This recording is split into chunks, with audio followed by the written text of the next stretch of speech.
দিয়া ঘূৰাই দিয়া পৃথিৱী আমাৰ আইতাৰে সাধু তৰালি খৰা চোতা সেয়াই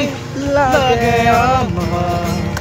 নালাগে উলোটা পৃথিৱী আমি এইচোন পৃথিৱী ভঙা সাধু কথাত সপোন মহৰে মৰমে উচি জৰি জৰি ৰল মাতো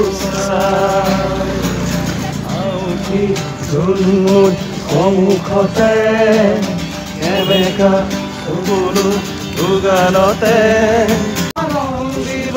চকু মৰমেৰে বুকু বচা ঝুলমুল সন্মুখতে এবেকা সকলো দুগানতে জুবিনৰ কাৰণে তেনেকুৱা গান গাবলৈ যাওঁ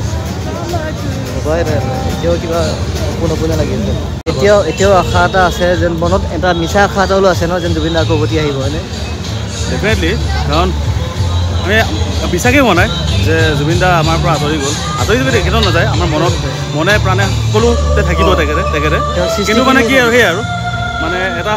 এটা দুখ লাগি থাকিব আৰু দেহটো নাথাকিব কিবা এটা আমি গান গালে বা মঞ্চ কিবা যদি গান গাওঁ তেতিয়া আমাক লাগে এনেকুৱা জুবিন দা আছে আমাৰ লগত আমাৰ সাহসটো মানে নাথাকিব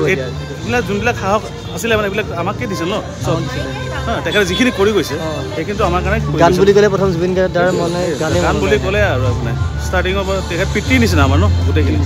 আমাক গাইড দিছিলে ন এটা জুবিন দা কোনোবাই যদি কিবা বেয়া গান উলিয়াই কোনোবাই যদি কিবা ধৰি জানাই নহয় কেতিয়াবা মাজে মাজে কেতিয়াবা বেয়া গান ওলাব সেইবিলাক বস্তু তেখেতে এটা কি কৰিছিলে গাইড কৰিছিলে আৰু আমি ইমান কম বয়সতে জুবিন দাৰ এইটো খবৰ পাব নালাগিছিলে ডেফিনেটলি বাপৰে বাপ আমি থাকোঁতে মানে ডক্টৰ ভূপেন হাজৰিকাক আমি দেখিলোঁ জুবিন দাকো হেৰালোঁ জুবিন দাক তেনেকুৱা আৰু কমেও ২০-২৫ বছৰ লাগিছিলে আমাক বহুত লাগিছিলে কি ক'বা আৰু ২০-২৫ বছৰ কমেই হয় আৰু লাগিছিলে বহুত কৰিলেহেঁতেন তেখেতৰ আশাও আছিলে বহুতখিনি আশা আছিল তেখেতৰ আৰু গোটেই আজি আমাৰ তেজপুৰখন ইমান পটককৈ যাব বুলি আমিও গম পোৱা নাই তেখেতো গম পোৱা নাছিলে সেইটোৱে তেনেকুৱা গোটেই তেজপুৰখন আজি লকডাউন দিয়াৰ নিচিনা অৱস্থা হৈছে চাওকচোন গোটেই অসমখন চব মানুহ ওলাই আহিছে আমিতো ওলাই আহিছোঁ গোটেইখিনি একদম আৰু সমস্যা এতিয়া ৭টা পাইছে পুৰাপুৰি মানে আমি মোৰ নাম ধ্ৰুৱ ভৰদ্বাজ চব আমি এনেকৈ ওলাই আহি লগ পাইছোঁ দেই কোনো কাকো চিনি নাপাওঁ চব আমি ওলাই আহিছোঁ আৰু